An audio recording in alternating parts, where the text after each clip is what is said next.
I want to welcome to the studio, firstly, is Amelia. Good morning, Amelia. Good morning, good morning, good morning. Good morning. How are you? We are doing well now. I've got a bit of info here, and I want to read some of it and tell me if this is right. Previously lived in Dubai, all right, relocated back to the UK. Mm-hmm. You were suffering severe stomach pain. Yeah. Went to the doctors, and after some tests, they found out that you had, is it ovarian cancer? I had, that's what they told me at the beginning. But then I got a scan back in the UK, and it was actually primary stomach cancer that had spread to my ovaries. Wow. So you had stomach cancer. Yeah. Do you still have the stomach cancer? Yes. I've had some really good news. It had spread in 5 or 6 different places, kind of on the way down to my ovaries, like my bowels, and then something called your peritoneum, which is quite dangerous. I was quite full of fluid and stuff. But I had some biopsies, and out of those 4 were clear. But I still have a little bit left in my stomach and a little bit left in my ovaries. But that's operable. So,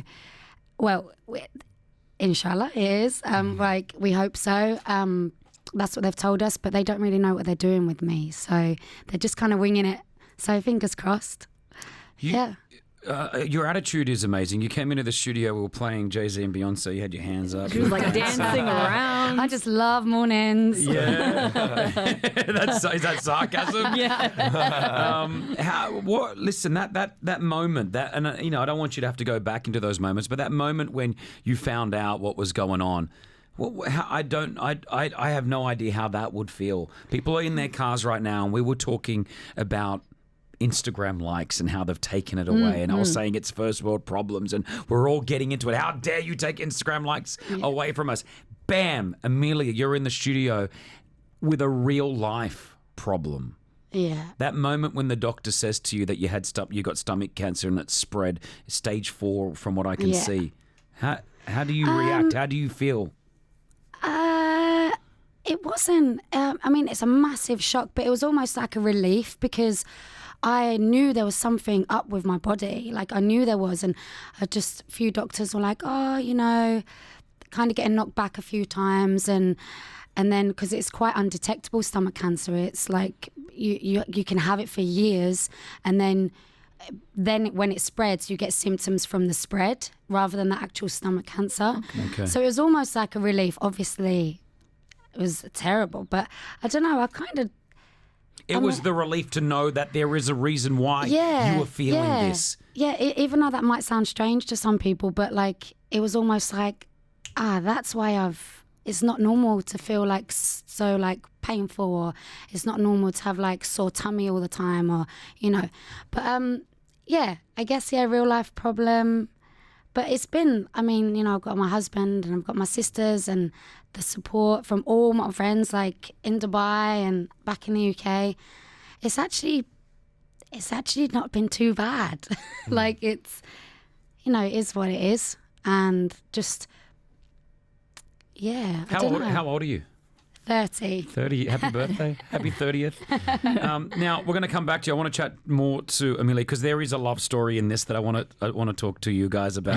Your husband is in the studio. There's a business that you guys have set up on sort of this as well. So there's a lot going on. And I want you to talk to other people who I know may be going through some tough times with their health, because I know that your attitude, I've only been around you for the last 4 minutes, but it seems great. It seems infectious. It seems like you've really put your mindset where it needs to be, and I think that's got to do with a lot on how you're feeling and what you're doing right now. Have you changed? Have you changed since knowing that you had the cancer? I never thought I was a fighter. I never would have said that about myself, but I guess that's what you call it these days. Is there a weekly treatment? Is there a monthly treatment that you're doing right now? What are you doing? So I had bi-weekly chemotherapy, and then in between I got onto a trial in the UK, and I was one of 3 people to be accepted on this trial, and from lots of hard work and hounding the doctor, they did chemotherapy. So they do keyhole surgery, and then they spray it inside the only thing I can think of is it's like a Aerosol can. Yeah, like an aerosol can, yeah. And then they like stitched me back up, and so I had that 3 times, and then in between the other, bi-weekly chemotherapy, yeah. But I actually, hopefully, I've just had my last chemotherapy last Wednesday. Hopefully. Good on you. Hopefully, touch wood. I mean, you obviously the hair's gone. How was that? Was that traumatic at all? You knew that it was coming.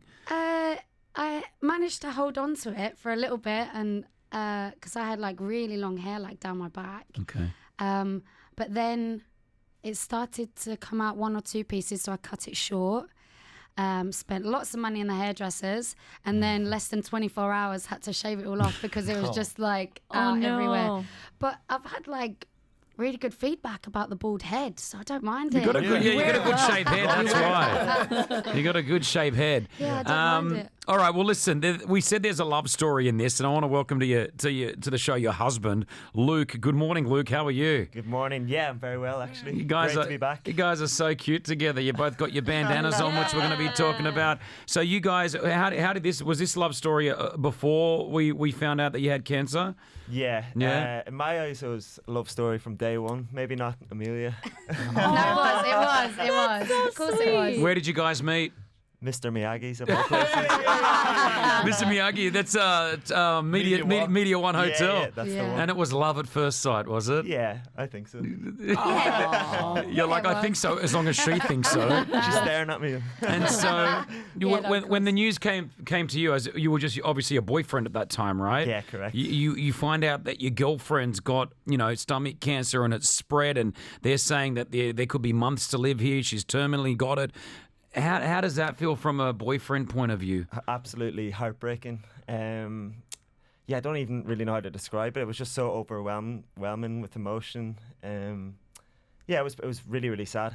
But thankfully, Amelia's positivity and attitude just got me through, to be honest. She's the one that that got me through, to be honest. Yeah, 100%. And then you knew that you wanted to marry her, huh? Yeah. You were like, this is it. Well, we actually had spoken previously about running off to Vegas. So, yeah, it was always in the pipeline. Beautiful. And now husband and wife. When did you guys get married? What was the date? September 2nd. That's not as in like a couple of months ago. Yeah. In Ireland, right? In my hometown. We had the after party in my house. We got a little marquee. So, yeah, it was amazing. So it was. Yeah. I mean, and do you plan for the future? Do you plan, like, I know you're positive, you're so positive, you plan for the future. I know that you've got the big C word that you just, does it put you in, one of my friends has stomach cancer, and right now he's doing something called immunotherapy, where it just sort of keeps it at a low stage, right? And he's living with it, and he's on the borderline where he's trying to just get on with life, but he knows that it has it in him and it brings him down sometimes. You're planning for the future. What would you say to him, for example, who I don't know if he's planning his future. I think he's just taking it day by day because he's not sure of the future. Yeah, I mean, in hindsight, none of us are ever sure about the future, right? Yeah. But you have to have the mentality that you're gonna beat it. You have to, because mentally, your mind and your body are connected, right? So mentally, if you feel down and sad, surely that floods into your physical body. So we plan for the future. I think having goals definitely helps. Small-term goals. Yeah, short-term goals, and then. Oh, sorry. Yeah, short. Small short-term ones are okay as well. All right. That's fine. Yeah. That definitely helps. And I love one of the big goals that you guys have obviously put together. You've put this bandana company together, which is fvckcancer.co, and on Instagram it's on Instagram it's FVCK Cancer Fashion. This is fantastic. They're amazing bandanas, which you're both wearing right now, where proceeds actually go to research, I've been told. Yeah, we've got 10% going to Teens Unite. So it's a charity in the UK where they support teenagers dealing with cancer. Okay. So we first decided with cancer research, but we thought maybe we'll go somewhere a bit smaller, and I think it's great. Personal. Yeah. It's a really good cause. I think it. Yeah. It really. And it officially launches tomorrow. Yeah. No, this is big. And you guys have literally hand designed every single one of these bandanas, right? We sit in our living room, sketch them out with a little notepad, and then get them digitalized. That's awesome. Well, listen, I want everyone, if you're listening to this right now and you want to be part of it and you've heard the story and you want to support the movement, as I like to say, go to FVCK Cancer Fashion. That is on Instagram, and all the details are there. FVCK Cancer Fashion. We'll throw some links up on our Instagram page through the Kirs Fade Show. What do you want to say? People are driving in their cars right now. You're worrying about the dumbest things in life, about being late to a meeting, to not being able to wear the shirt that you wanted to wear. Amelia, what do you want to say to someone like that? You're full circle right now. Just slow down and appreciate the small things. It's such a cliche, but you don't realize how lucky you are. Like, even me, I count myself lucky because, you know, I'm fighting it and I've had some good news about it, and, you know, I consider myself lucky. And if you're grateful every day, you're gonna have a good day.